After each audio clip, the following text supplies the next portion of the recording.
जय जोहार। स्वागत है आप मन के खबर 36 में। मैं आप सब मन के संग में गंगोत्री। तो चलाओ खबर मांगू बाड़बो। भक्त माता राजिम जयंती के उपलक्ष्य में गरियाबंद जिला के राजिम में छत्तीसगढ़ के मुख्यमंत्री, गृह मंत्री, विधायक, पूर्व सांसद, पूर्व विधायक और अन्य सत्तारूढ़ पार्टी के विधायक सहित साहू समाज के अध्यक्ष और वरिष्ठ नेता समेत राजिम पहुंचे। साहू समाज एकर पहली सरकार ले मांग करी।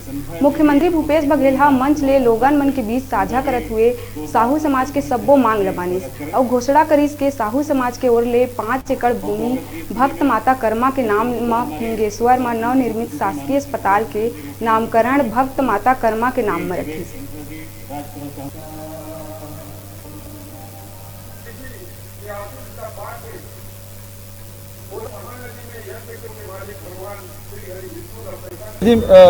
महोत्सव में धर्मशाला और 50 लाख रुपया की घोषणा, साथ ही यहाँ के जिला स्वास्थ्य केंद्र है जेकर नाम राजिम माता के नाम से, और 5 एकड़ जमीन है नवा राजधानी में, ओकरो मांग करे, ओकरो घोषणा करें। इस वर्ष जो है हम लोगों ने 4 मांग रखे थे और पूरा चारों मांग जो है मुख्यमंत्री जी पूरा कर दिए हैं।